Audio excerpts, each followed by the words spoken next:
বন্ধুরা, গত সপ্তাহ দেখিয়েছিলাম আমি যে শিটগুলা এভাবে ট্রের মধ্যে বসানো হতো।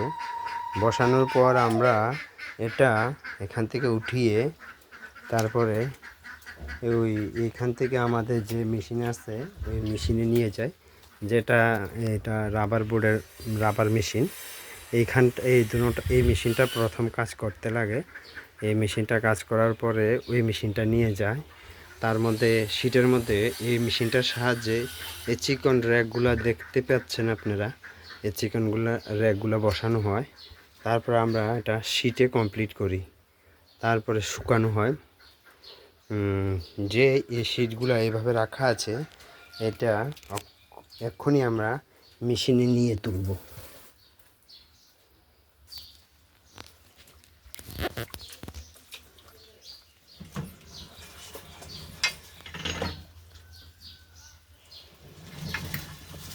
এভাবে শীটগুলোকে বানানোর জন্য তৈরি করা হয়।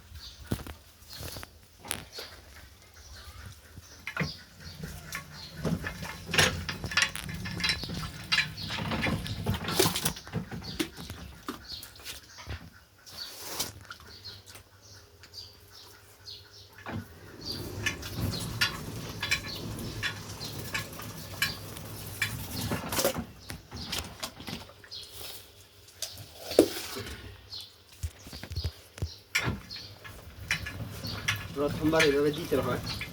তারপর শীটগুলা একটা মেশিনের মধ্যে একটা শীটকে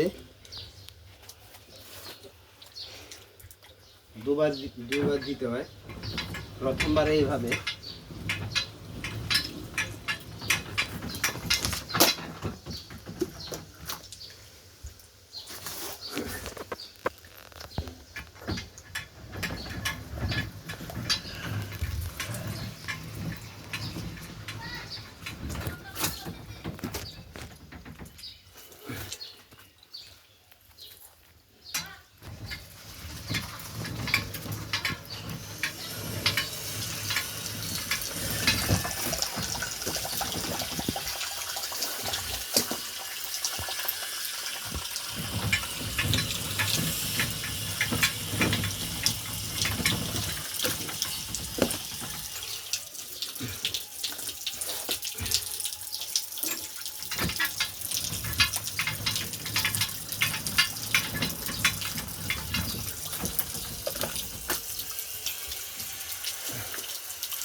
প্রথমবার দেওয়ার পরে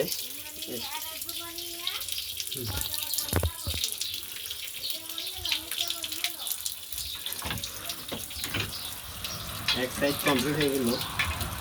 তারপর আরেক সাইড লম্বাভাবে দেওয়া হলো শীটটাকে। এখানটায় এটাকে সাইজে লম্বা বানানো হলো। এটা আরেকটু লম্বা হবে, তার জন্য আরেকটি বার দিতে হবে।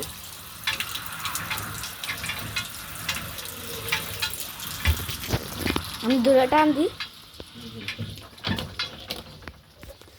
এইভাবে লম্বা বানানো হয়। তারপরে এই শীটটা এই মেশিনটা আনা হয়। এখানটায় এনে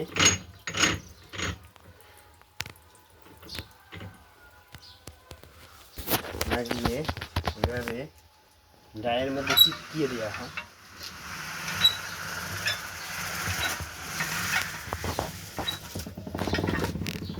তারপরে এটা একটা শীতের মধ্যে রাখতে হয়। এটা তারপরে আমরা রোদ্রে দেব, এটাকে শুকাবো, তারপরে বাজারজাত করব। শুকানোর পরে বাজারজাত করা হয়।